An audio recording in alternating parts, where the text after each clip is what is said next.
setiap hari kebutuhan kesehatan akan terpenuhi bersama Daymilk, susu asli Etawa yang nikmat, sehat, dan menyegarkan. Bismillahirrahmanirrahim. Assalamualaikum warahmatullahi wabarakatuh.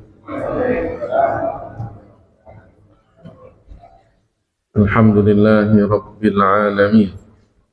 Wal 'aqibatu lil muttaqin wa la 'udwana illa 'alal zalimin. Wassalatu wassalamu ala sayyidina Muhammadin Thahal Amin wa ala ikhwanihin nabiyyin wal mursalin wa man tabi'ahum bi ihsanin ila yaumiddin. Allahumma la sahla illa ma ja'altahu sahla wa anta ya hayyu ya qayyum taj'alul hazna idza syi'ta sahla. Allahumma 'allimna ma yanfa'una wanfa'na bima 'allamtana wa zidna 'ilma wa na'udzu bika min hali ahli an-nar. Amma ba'du.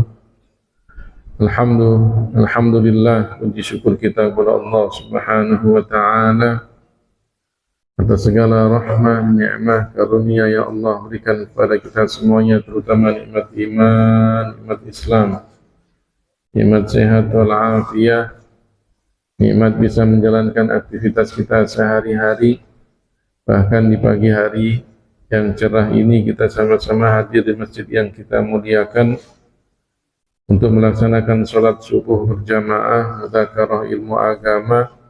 Mudah-mudahan apa yang kita lakukan bertanda keberkahan yang Allah berikan kepada kita semuanya, dan mudah-mudahan duduk kita di majelis ilmu diberikan balasan pahala Allah Subhanahu wa ta'ala dengan yang berlipat ganda. Amin ya rabbal alamin.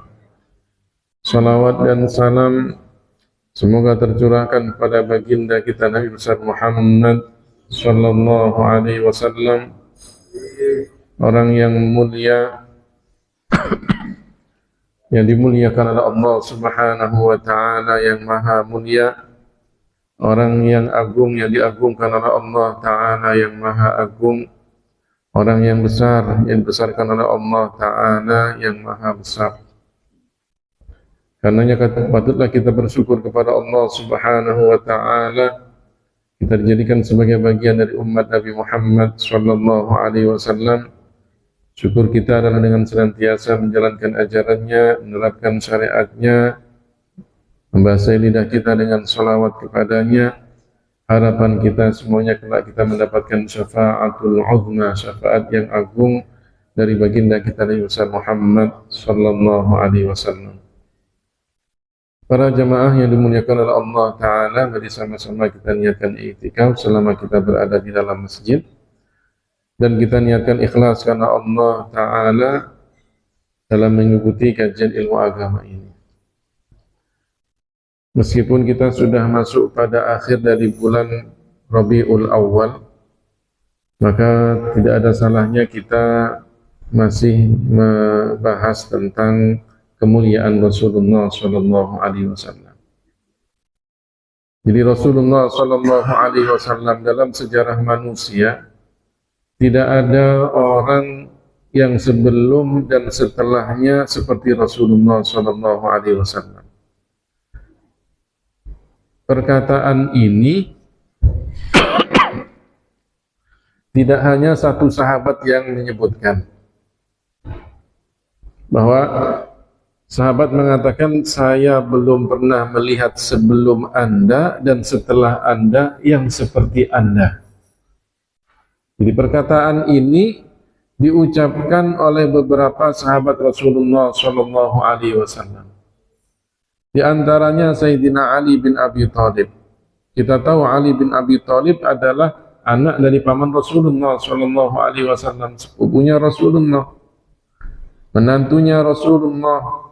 Beliau juga mengatakan, lam ara qablahu wala ba'dahu mithlahu. Saya belum pernah melihat sebelumnya, sebelum Rasulullah dan setelah Rasulullah, orang yang seperti Rasulullah. Juga ada seorang sahabat, Hind ibnu Abi Halah. Hind ibni Abi Halah ini adalah anak dari Sayyidatuna Khadijah dengan suami sebelum Rasulullah Shallallahu Alaihi Wasallam. Hind ibnu Abi Hala ini juga menyebutkan lam ara qablahu wala ba'dahu mithlahu. Belum pernah aku lihat orang sebelum Rasulullah dan setelah Rasulullah seperti Rasulullah Shallallahu Alaihi Wasallam. Begitu pula sahabat-sahabat yang lainnya, di antaranya Anas bin Malik. Anas bin Malik ini seorang sahabat yang berkhidmat melayani Rasulullah selama 10 tahun. Ya, Rasulullah Shallallahu Alaihi Wasallam dilayani dengan sukarela oleh Anas bin Malik. Anas bin Malik ini selama 10 tahun tidak pernah mendengar bentakan dari Rasulullah. Tidak pernah mengatakan pada perbuatan yang dia lakukan padahal perbuatannya salah. Kemudian dikatakan, kenapa kamu melakukan ini? Kenapa kamu tidak melakukan yang ini? Nah, tidak pernah. Rasulullah Shallallahu Alaihi Wasallam membentaknya dan mengatakan seperti itu. Anas bin Malik. Ya. Anas bin Malik juga mengatakan, lam ara qablahu wala ba'dahu mithlahu. Saya belum pernah melihat seseorang sebelum Rasulullah dan setelah Rasulullah yang seperti Rasulullah Shallallahu Alaihi Wasallam. Nah, dan sahabat-sahabat yang lainnya. Jadi menunjukkan memang Rasulullah Shallallahu Alaihi Wasallam itu manusia sempurna. Sempurna dalam hal fisiknya, sempurna dalam hal akhlaknya. Dari segi fisik tidak ada orang yang lebih sempurna daripada Rasulullah Shallallahu Alaihi Wasallam. Semua yang ada pada Rasulullah Shallallahu Alaihi Wasallam sempurna. Mulai dari rambutnya Rasulullah Shallallahu Alaihi Wasallam hitam, lurus, dan ada ikalnya, ada gelombang-gelombangnya. Ini orang rambutnya luar biasa, hitam, kemudian lurus, ada ikalnya. Ya. Dan tidak ada di dalam rambut Rasulullah serta jenggotnya ubannya kecuali sebagian riwayat mengatakan 16 helai, sebagian riwayat lagi mengatakan 20 helai. Sampai beliau meninggal dunia ubannya cuma beberapa helai itu saja. Jadi Rasulullah Shallallahu Alaihi Wasallam orang yang luar biasa, ya, sempurna dalam hal rambutnya pun juga sempurna. Rasulullah Shallallahu Alaihi Wasallam wajahnya tidak bulat, benar-benar bulat atau gemuk, kelihatan gemuk, tidak bulat, tapi kemudian kelihatan ada ovalnya. Ya, wajah Rasulullah Shallallahu Alaihi Wasallam. Warna kulitnya putih, ada sedikit kemerah-merahan, putih bersinar. Sehingga sahabat Abu Hurairah radhiyallahu anhu mengatakan, ya, Rasulullah Shallallahu Alaihi Wasallam itu bagaikan bulan purnama, ya, wajahnya bersinar bagaikan bulan purnama. Sungguh indah wajah Rasulullah Shallallahu Alaihi Wasallam. Matanya Rasulullah Shallallahu Alaihi Wasallam, bulatan matanya begitu indahnya, putih matanya putih sekali, hitam matanya hitam sekali. Bulu matanya lebat, alisnya orang melihat, ya, seakan-akan nyambung tapi tidak nyambung. Alisnya bagaikan bulan sabit. Terlihat mata Rasulullah Shallallahu Alaihi Wasallam bagaikan orang yang memakai celak mata meskipun tidak pakai celak mata. Indah. Nah, kalau kita melihat ada orang pakai celak mata kan cakep gitu kan, ya, meskipun matanya biasa-biasa seperti kita, tapi kalau udah pakai celak mata kan kelihatan apa? Cakep. Rasulullah Shallallahu Alaihi Wasallam kelihatan pakai celak mata meskipun tidak pakai celak mata. Begitu indahnya mata Rasulullah Shallallahu Alaihi Wasallam. Hidungnya mancung, ya, hidungnya mancung. Tidak seperti kebanyakan hidung orang Indonesia yang mancungnya ke dalam gitu kan. Rasulullah Shallallahu Alaihi Wasallam tidak, hidungnya mancung. Ya, bibirnya bukan bibir yang kecil sekali, bukan bibir yang lebar sekali. Ya, bibir sedang tapi lebih ke arah lebar, sesuai dengan wajahnya. Ya, jenggotnya lebat. Baginda kita Nabi Muhammad Sallallahu Alaihi Wasallam. Giginya bagaikan gigi-gigi sisir yang sama rata begitu, rapi dan sama rata. Rasulullah Sallallahu Alaihi Wasallam dari segi wajahnya paling tampan di antara semua orang yang tampan. Orang-orang yang tampan itu siapa? Para nabi. Para nabi, orang-orang yang tampan itu para nabi. Lebih tampan daripada manusia-manusia yang lainnya. Karena Rasulullah Sallallahu Alaihi Wasallam mengatakan, "Ma ba'athallahu nabiyyan illa hasanal wajhi hasanas sauti." Tidaklah Allah mengutus seorang nabi kecuali wajahnya tampan, suaranya merdu. Wa inna nabiyyakum hadza ahsanuhum wajha wa ahsanuhum sauta. Dan sesungguhnya nabi kalian ini, yaitu Rasulullah Muhammad, orang yang paling tampan wajahnya dan paling merdu suaranya. Baginda kita Nabi Muhammad Sallallahu Alaihi Wasallam.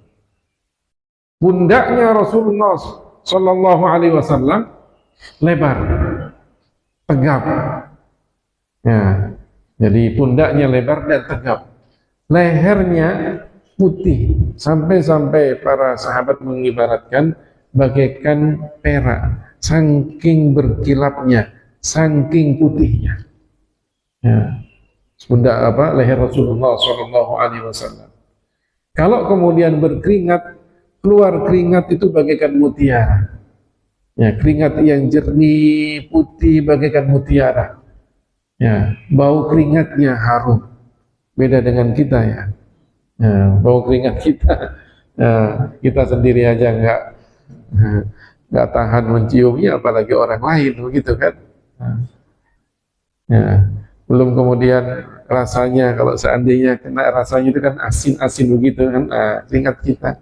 Rasulullah Shallallahu Alaihi Wasallam keringatnya jernih, bagaikan mutiara, dan pernah keringatnya Rasulullah itu diminum oleh para sahabatnya.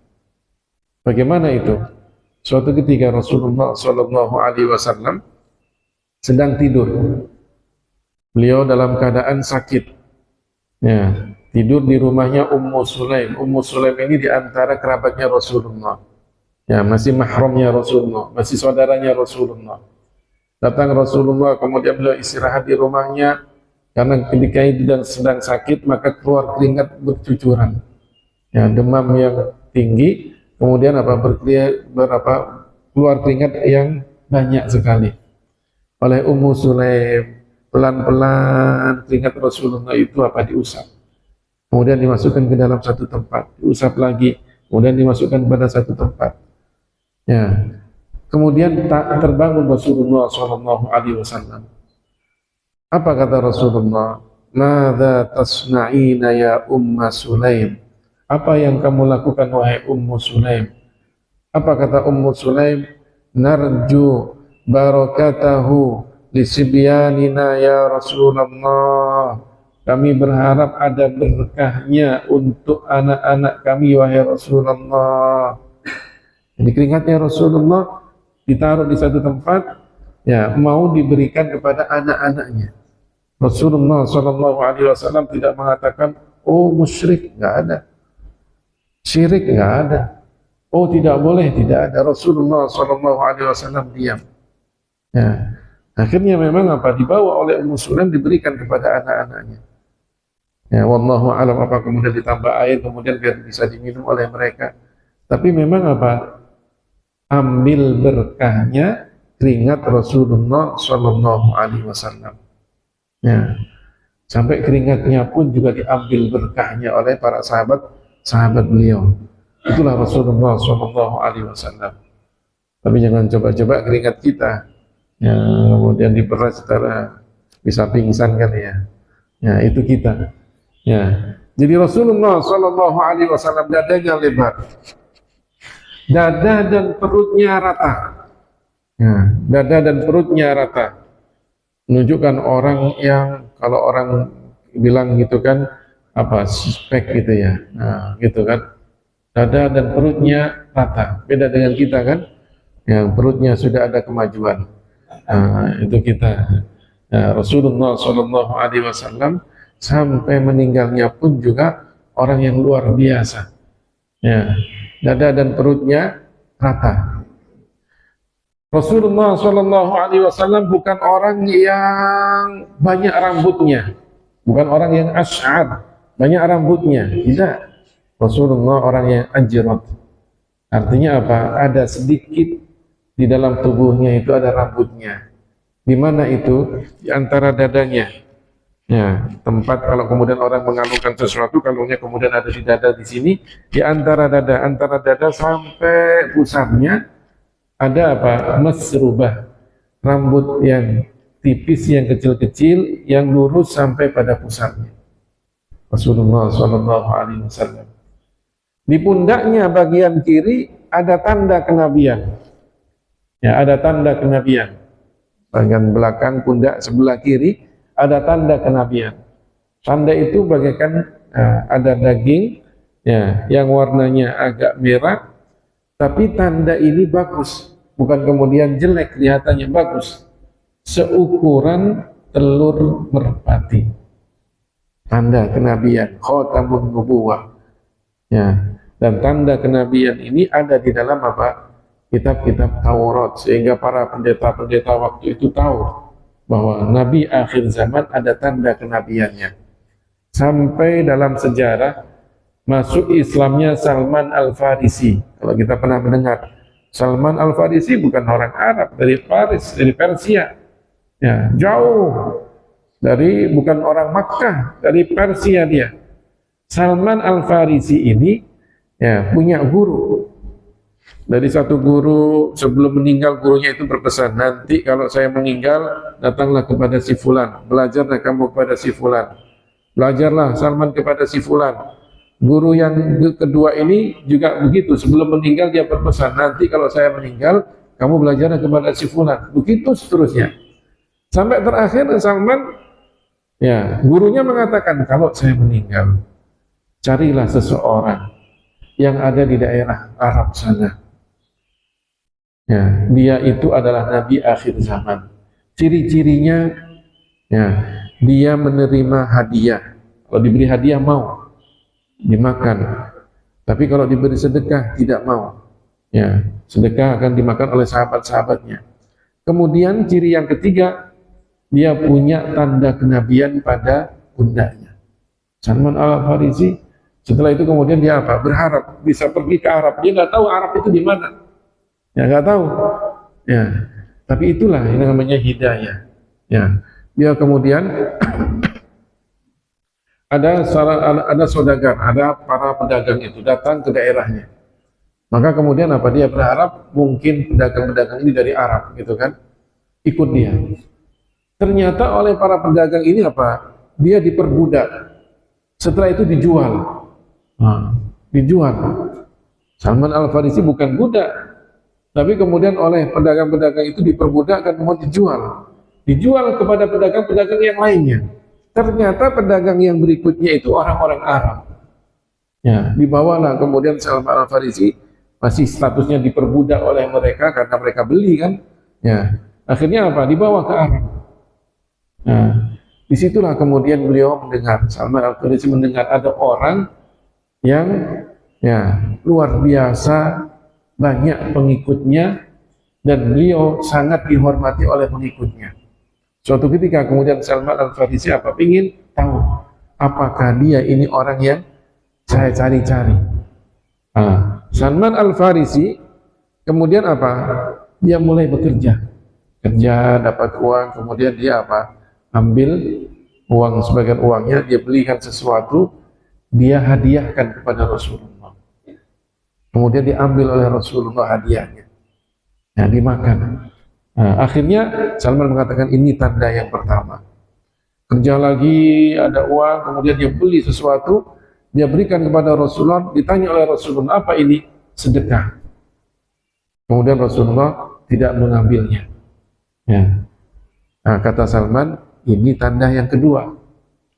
Tanda yang ketiga ada tanda kenabian. Bingung Salman bagaimana cara melihat tanda kenabian, karena itu ada dalam pundak. Rasulullah kan pakai baju gitu kan, kalau enggak pakai serban gitu kan. Bagaimana cara melihatnya? Bingung Salman. Kadang berada di depannya, kadang kemudian duduk berada di belakangnya. Ya, balik lagi kadang ke depan. Ya, bingung. Rasulullah Shallallahu Alaihi Wasallam tahu kalau Salman ini ingin melihat apa tanda kenabiannya. Ya, beliau pakai serban, kemudian disingkap sedikit, dibuka sedikit serbannya, kelihatan tanda kenabiannya. Maka kemudian Salman Al-Farisi setelah itu beriman kepada Rasulullah Shallallahu Alaihi Wasallam. Jadi ada tanda kenabian pada pundak kiri dari Rasulullah Shallallahu Alaihi Wasallam.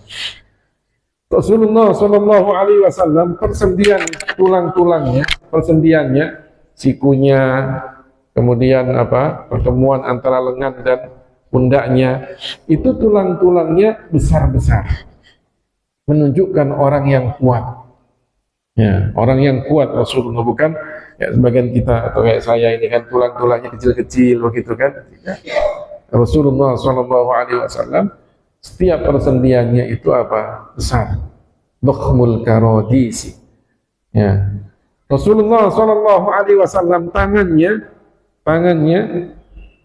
ya, bagian telapak tangannya itu berisi. Bukan kemudian orang seperti orang yang kurus gitu, nggak ada dagingnya gitu kan, berisi. Tapi tidak kemudian sampai pada kelihatan gemuk, tidak. Tangannya dan kakinya berisi. Ya.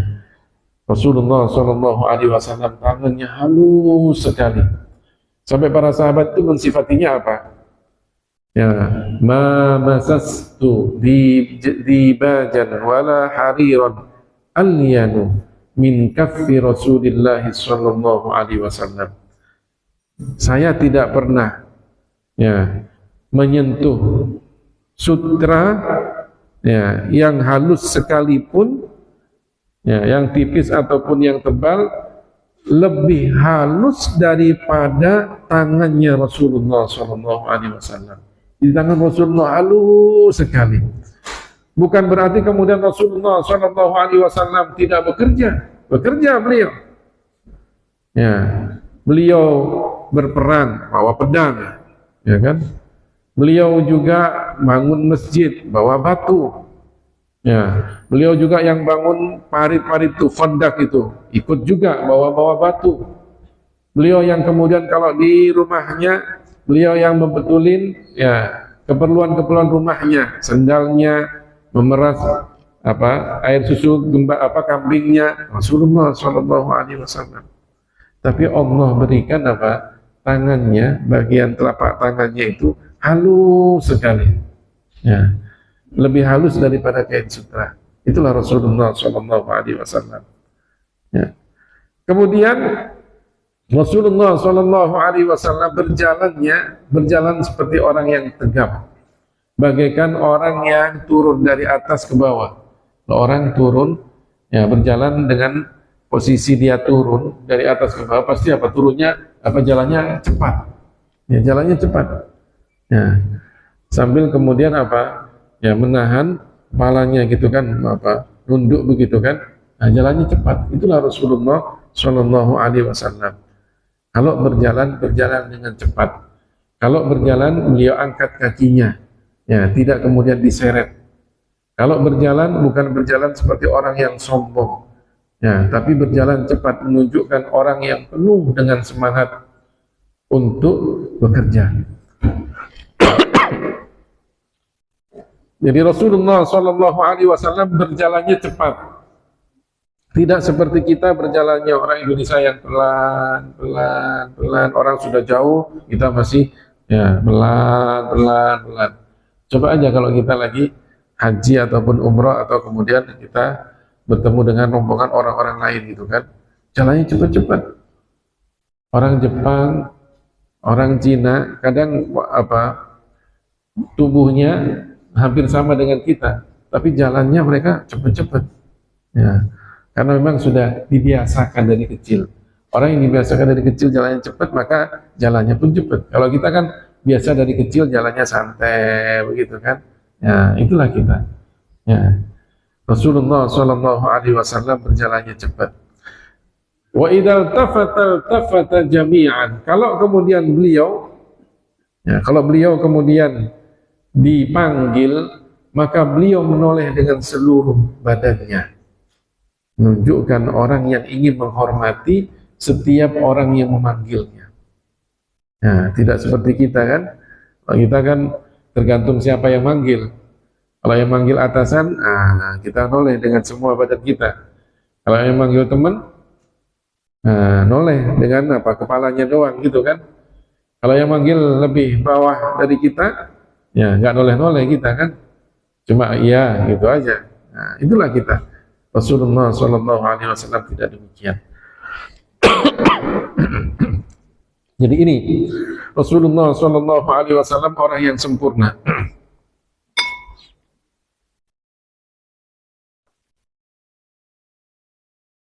Dari segi fisiknya, dari segi akhlaknya, Rasulullah Shallallahu Alaihi Wasallam dipuji oleh Allah Taala di dalam Al-Quran. Wa innaka la'ala khuluqin azim. Dan sesungguhnya engkau, wahai Muhammad, mempunyai akhlak yang agung. Kalau Rasulullah Shallallahu Alaihi Wasallam dipuji oleh Allah tentang akhlaknya, maka tidak ada akhlak yang mulia yang di dalam Al-Quran dianjurkan kita untuk menjalankannya, kecuali itu semuanya ada pada diri Rasulullah Shallallahu Alaihi Wasallam. Apa saja akhlak yang mulia yang di dalam Al-Quran dianjurkan, maka itu ada pada pribadi Rasulullah Shallallahu Alaihi Wasallam. Orang yang dapat dipercaya, orang yang jujur, ya, orang yang amanah. Ya, orang yang menyampaikan wahyunya apa adanya, dan orang yang cerdas. Kita ambil 4 sifat wajib Nabi, gitu kan? Orang yang amanah, dapat dipercaya. Rasulullah Shallallahu Alaihi Wasallam dikenal sebagai seorang yang amin, al-amin, orang yang dapat dipercaya. Sebelum beliau diangkat menjadi Nabi, sudah dikenal sebagai orang yang dapat dipercaya. Orang-orang kafir Quraisy kalau ingin kemudian menitipkan barangnya, mereka lebih memilih menitipkannya pada Rasulullah SAW. Kenapa? Karena mereka tahu bahwa Rasulullah orang yang amin, dapat dipercaya. Sampai ketika Rasulullah mau hijrah, dan kemudian orang-orang kafir Quraisy ingin membunuhnya, maka Rasulullah sebelum keluar dari rumahnya pesan sama Sayyidina Ali, wahai Ali, besok berikan titipan-titipan ini, amanah-amanah ini kepada yang punya barangnya. Ini punya si fulan, ini punya si fulan, ini punya si fulan. Dan di antara mereka adalah orang-orang yang tidak beriman. Ya, yang menitipkan orang-orang yang tidak beriman. Bahkan di antara mereka ada orang-orang yang keluarganya atau anaknya yang juga masuk dalam orang-orang yang ingin membunuh Rasulullah SAW. Masih dikembalikan barangnya. Coba, ya, orang yang tidak beriman, bahkan di antara mereka ada yang keluarganya juga ikut dalam usaha untuk pembunuhan Rasulullah, tetap dikembalikan. Kenapa? Karena amanah, orang yang dapat dipercaya. Kalau seandainya kita kemudian ada teman ya nitip barang ke kita, kemudian bermusuhan dengan kita, kira-kira dikembalikan nggak? Haji mumpung barangnya sama saya, dia aja nggak suka sama saya, ngapain kemudian dibalikin, gitu kan? Itu kita. Nah, Rasulullah SAW tidak demikian. Orang dikenal dengan sebutan Al-Amin, orang yang dapat dipercaya sebelum diangkat menjadi Nabi dan setelah diangkat menjadi Nabi. Tidak kemudian menjadi orang yang khianat, ya, yang menipu dan berkhianat. Yang kedua, Rasulullah SAW orang yang jujur, karena beliau sendiri yang mengatakan ya, la yasluhul kadibu fi jiddin wala fi hazlin, tidak boleh bohong, baik itu bersungguh-sungguh ataupun bergurau, tidak boleh bohong. Ya, sungguh-sungguh atau bergurau tidak boleh bohong. Rasulullah SAW bergurau, tapi guruannya jujur. Ya, jujur. Nah, seorang sahabat mengatakan, ya Rasulullah, pingin saya itu Anda ajak untuk naik onta bersama Anda. Artinya satu onta berdua. Sahabat ini mengatakan gitu, pingin banget saya ya naik onta bersama Anda. Apa kata Rasulullah? Oh iya, nanti kamu saya ajak naik anak onta. Nah, sahabat ini heran, bagaimana ada onta kita berdua? Kata sahabat itu kan, bagaimana ya Rasulullah? Nah iya, onta-onta yang besar itu kan dulunya anak onta itu kan. Kata Rasulullah gitu, jujur, tetap jujur meskipun bergurau gitu kan. Ya, jadi Rasulullah Shallallahu Alaihi Wasallam jujur dalam setiap perbuatannya dan perkataannya. Ya, karena beliau sendiri ya yang mengatakan tidak boleh bohong baik dalam sungguh-sungguh ataupun dalam bergurau. Ya, makanya Rasulullah menyampaikan wahyu Allah apa adanya, jujur. Ya, kalau seandainya pernah bohong sekalipun, maka akan turun derajat kenabian itu. Tidak ada nabi yang bohong. Ya, sekali saja dalam seumur hidupnya nggak ada nabi yang bohong. Sebelum diangkat menjadi nabi dan setelah diangkat menjadi nabi, jujur. Rasulullah Shallallahu Alaihi Wasallam orang yang cerdasnya luar biasa. Cerdas. Kalau kita aja mendengar cerita tentang para ulama hadis, bisa hafal hadis sekian ribu hadis, begitu kan? Hafalannya kuat sekali, sekali mendengar hafal. Ya, ulama-ulama hadis begitu.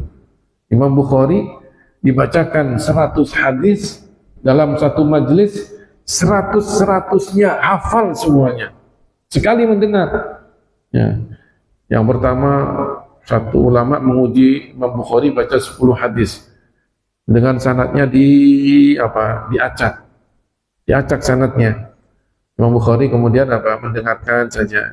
Kata ulama ini mengatakan Anda tahu hadis-hadis ini? Nggak tahu. Kemudian ulama yang kedua baca 10 hadis juga. Setelah saya kemudian karena ingin menguji Imam Bukhari, sanadnya pun silsilah mata rantai orang yang meriwayatkan itu diacak juga. Ditanya Imam Bukhari, Anda tahu 10 hadis ini? Nggak tahu. Yang ketiga, yang keempat, sampai yang ke-10, semuanya dijawab tidak tahu. Selesai 10 orang itu, baru kemudian Imam Bukhari menyebutkan hadis dari yang pertama sampai yang ke-100 dengan sanad yang salah, yang sudah diacak-acak itu. Sanadnya sudah diacak itu, hafal.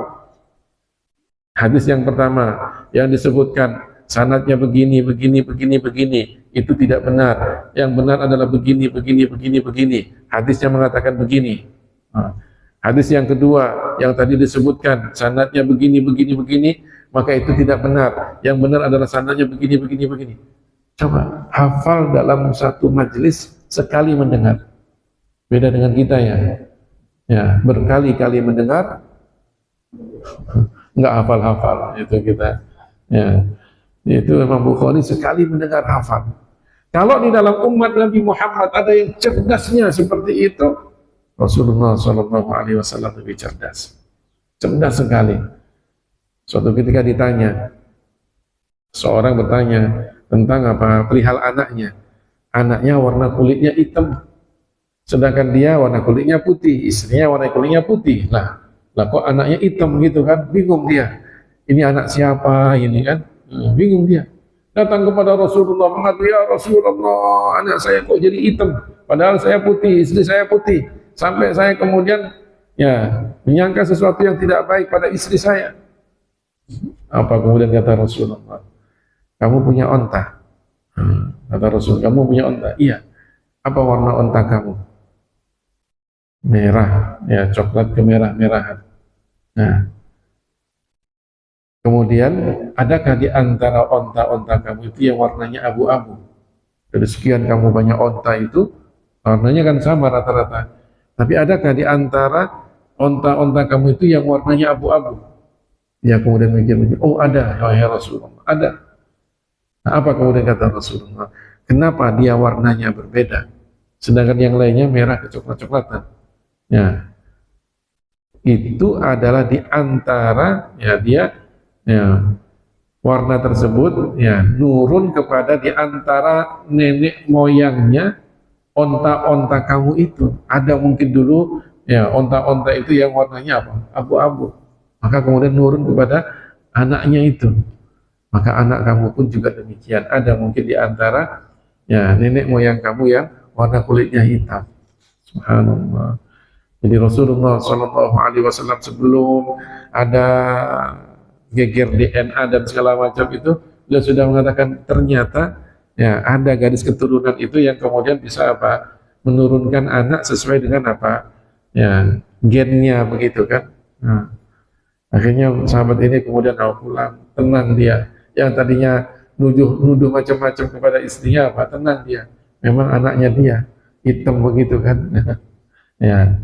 Tapi kadang ya memang ya Allah Subhanahu wa taala menjadikan anak itu biasanya ya nurun kepada orang tuanya. Rasulullah Shallallahu alaihi wasallam ya pernah ditanya bagaimana anak itu mirip ayahnya atau mirip ibunya. Ini kan kalau bukan seorang rasul bagaimana tahu itu? Mirip ayahnya atau mirip ibunya bagaimana itu? Ya, Rasulullah kemudian ketika ditanya seperti itu apa kata Rasulullah? Kalau air mani laki-laki mendahului air mani perempuan, ya, maka anaknya mirip ayahnya. Kalau air mani perempuan mendahului air mani laki-laki, maka anaknya mirip ibunya. Mirip. Ya, bukan laki-laki, bukan perempuannya, tapi apa? Kemiripan. Ada kalanya laki-laki tapi mirip ibunya. Ada kalanya perempuan tapi mirip ayahnya. Ini kemiripan. Ya. Bahkan kalau kemudian apakah anak itu, bagaimana anak itu bisa laki-laki dan perempuan, dijawab juga oleh Rasulullah.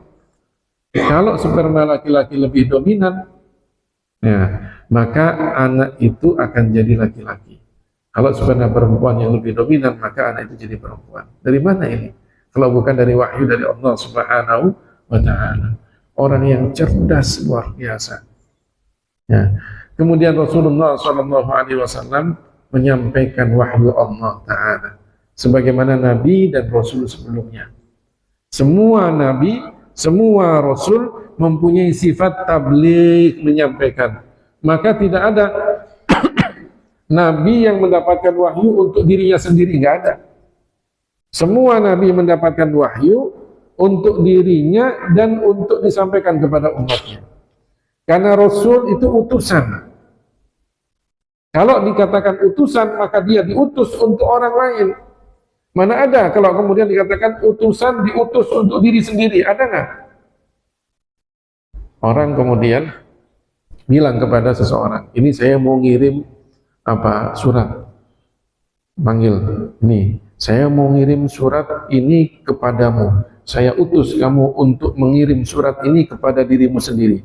Kira-kira benar nggak orang yang seperti ini? Surat menyuruh seseorang ya ngirim tapi untuk diri orang itu sendiri, ya ngapain jauh-jauh, ya udah ini surat buat kamu, begitu aja kan ya. Ngapain kemudian saya mengutus kamu untuk mengirim surat ini kepada diri kamu sendiri? Kira-kira benar nggak orangnya seperti ini? Ya nggak benar ya. Para rasul itu utusan ya, para nabi itu juga utusan Allah Subhanahu wa taala. Maka diutus untuk apa? Untuk umatnya. Sehingga wahyunya itu untuk dirinya dan juga umatnya. Makanya sifat wajib para nabi dan rasul tabligh, menyampaikan. Ya, sehingga tidak ada bedanya antara nabi dan rasul, dua-duanya apa? Menyampaikan. Ya, Rasulullah pun juga menyampaikan. Beliau menyampaikan sendiri, ya, di depan orang banyak. Orang-orang kafir yang tidak beriman kepada Allah ketika itu datang ke Mekah, beliau sendiri mengatakan, katakan la ilaha illallah, kamu akan selamat sendirian. Tapi Rasulullah tidak pernah putus asa sendiri. Ada satu masuk Islam, satu lagi masuk Islam, satu lagi masuk Islam, satu sampai di akhir hayatnya menjelang beliau meninggal dunia sudah ratusan ribu para sahabatnya. Luar biasa ya, tidak ada orang yang lebih berhasil di dalam berdakwah daripada baginda kita Nabi Muhammad Sallallahu Alaihi Wasallam. Makanya beliau orang besar yang dibesarkan oleh Allah Subhanahu wa taala. Kalau kemudian kita cerita ya bagaimana kebesaran Rasulullah sallallahu alaihi wasallam tidak tertandingi. Namrud, Fir'aun, Abraha, kemudian siapa raja-raja yang setelahnya, bahkan kemudian presiden-presiden yang ada sebelum kita ini, nggak ada apa-apa, semuanya hilang ditelan masa, ya hilang ditelan masa, namanya hanya tinggal kenangan saja. Tapi Rasulullah Shallallahu Alaihi Wasallam orang yang namanya disebutkan sebelum beliau diciptakan dan namanya selalu disebutkan ketika beliau masih hidup, serta namanya sering disebutkan setelah beliau meninggal dunia. Ada nggak orang yang seperti itu? Nggak ada. Tidak ada. Sebelum beliau diciptakan sudah disebutkan namanya. Ketika beliau masih hidup sering disebutkan oleh para sahabatnya. Ketika beliau sudah meninggal dunia, kita umatnya sering menyebutkan nama-namanya. Ya, namanya dikumandangkan di dalam azan, disebutkan di dalam sholat, disebutkan dalam zikir kita. Itulah baginda kita Nabi Muhammad Sallallahu Alaihi Wasallam. Mudah-mudahan kita semuanya menjadi umat Rasulullah Sallallahu Alaihi Wasallam yang istiqomah menjalankan ajarannya, menerapkan syariatnya, bersalawat kepadanya. Harapan kita kelak kita bisa dikumpulkan oleh Allah dengan baginda kita Nabi Muhammad Sallallahu Alaihi Wasallam. Para jamaah yang dimuliakan oleh Allah Ta'ala, mungkin di antara jamaah ada yang mau ditanyakan, dipersilakan. Silakan monggo. Assalamualaikum warahmatullahi wabarakatuh. Waalaikumsalam. Kami ini umat-umat Rasulullah dan bagaimana Rasulullah itu mendapat syafaat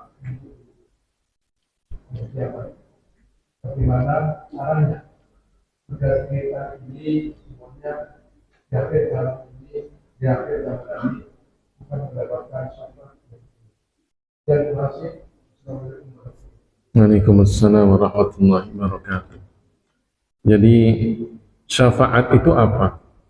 Syafaat itu permohonan kebaikan dari seseorang kepada Allah Ta'ala untuk orang lain. Itu namanya syafaat.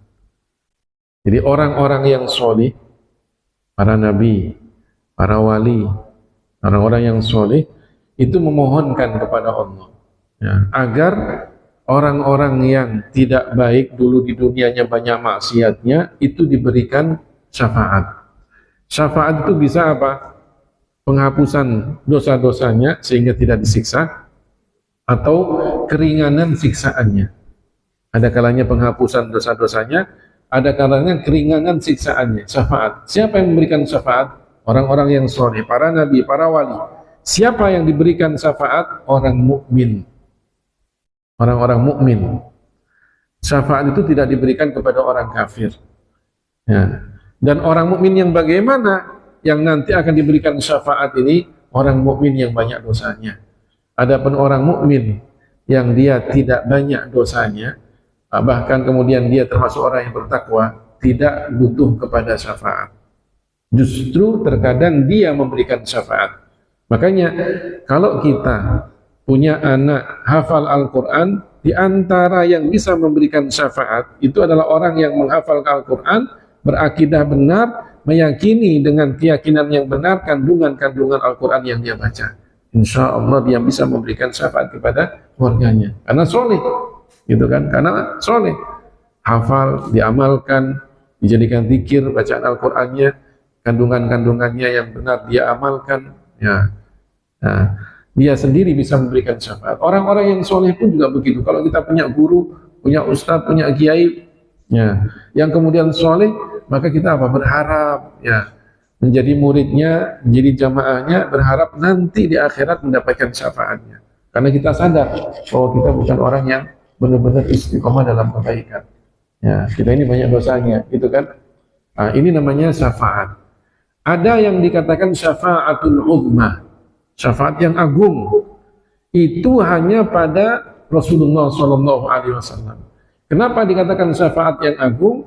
Karena syafaat ini untuk semua umat Islam dari semua nabi.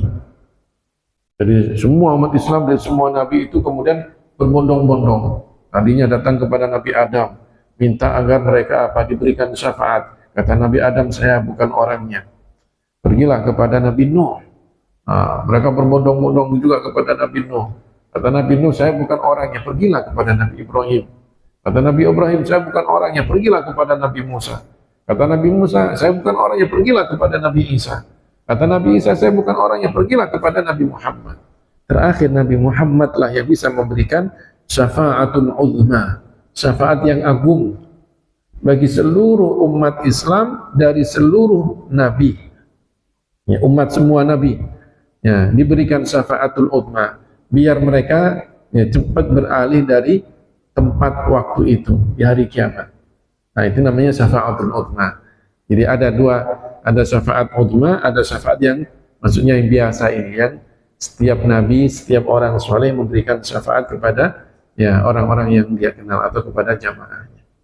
Bagaimana caranya mendapatkan syafaat? Istiqomahlah dalam kebaikan, istiqomahlah dalam agama Islam ini. Karena syafaat hanya diberikan kepada orang muslim. Orang non muslim tidak akan mendapatkan syafaat. Wala yashfa'una illa liman irtada. Dan mereka, orang-orang yang soleh itu tidak akan memberikan syafaat kecuali kepada orang-orang yang diridhoi oleh Allah Ta'ala. Siapa yang diridhoi? Orang muslim. Ya, selama kita muslim, seandainya banyak dosa kita, maka memungkinkan kita untuk mendapatkan syafaat. Makanya kita sering mengatakan, ya Allah, berikanlah anugerah syafaat baginda kita Nabi Muhammad SAW kepada kami semuanya. Doa kita begitu kan? Ya, karena kita yakin atau karena kita sadar bahwa diri kita ini bukan orang yang banyak ibadahnya, masih sering melakukan juga maksiat kepada Allah Ta'ala. Saya kira itu ya. Ada yang lainnya? Silahkan. Saya membaca salah satu cuplikan bahwa Ali bin Abi Thalib mengatakan berapa banyak orang membaca Al-Quran, tapi di Al-Quran itu akan mengajak iya, memang disebutkan di dalam hadis rubata lil Quran wal Quranu yal'anuhu. Berapa banyak orang yang membaca Al-Quran tapi Al-Quran itu justru menjadi sebab dia mendapatkan laknat Allah Ta'ala. Kenapa demikian? Yang pertama, dia hanya sekedar baca Al-Quran tapi tidak meresapi makna dan kandungan Al-Qurannya itu di dalam hati. Hanya di bibir saja baca begitu, hanya di bibir saja. Tapi justru tingkah lakunya, perilakunya bertentangan dengan Al-Quran. Nah, berapa banyak orang yang hafal, tapi ya perilakunya nggak bagus gitu kan, nggak bagus. Artinya ya kandungan-kandungan ayat-ayat suci Al-Quran itu tidak diamalkan dalam kehidupan dia sehari-hari. Yang seperti ini Al-Quran bisa menjadi sebab dia terlaknat oleh Allah Subhanahu wa Ta'ala. Atau hafal Al-Quran tapi akidahnya tidak benar. Ya. Dulu ada orang namanya Bayan bin Sam'an. Dia bilang dalam sejarahnya dia hafal Al-Quran. Bayan bin Sam'an. Dia punya akidah tidak benar. Dia mengatakan kullu syai'in halikun illa wajah. Setiap sesuatu itu akan hancur kecuali wajah. Kecuali wajahnya Allah. Berarti Allah itu benda, kata dia begitu, punya wajah, semuanya di antara badannya akan hancur kecuali cuma wajahnya saja yang gak hancur, katanya begitu. Nah, bagaimana kemudian tinggal wajahnya aja? Ya, orang kalau tinggal wajahnya aja kan nggak mengerikan gitu? Ya, enggak. Ini hafal Al-Quran tapi Al-Qurannya tidak diamalkan. Makanya kemudian para ulama mengatakan orang hafal Al-Quran hendaklah dia amalkan, dia istiqomahkan bacaan Al-Qurannya, diajarkan bacaan Al-Qurannya, insya Allah ya menjadi pelita di dalam hidupnya dan ketika nanti sudah meninggal dunia. Itu diantaranya. Tadi ibu-ibu ada yang mau tanya? Sudah. Saya kira sampai di sini dulu. Kalau kita pada pagi hari ini mudah-mudahan ada hikmah, ada manfaatnya, ada ilmu, ada keberkahan Allah berikan kepada kita semuanya. Mari kita tutup dengan doa kafaratul majlis. Subhanakallahumma wa bihamdika asyhadu an la ilaha illa anta astaghfiruka wa atubu ilaik. Walhamdulillahi rabbil alamin. Assalamualaikum warahmatullahi wabarakatuh. Thank you.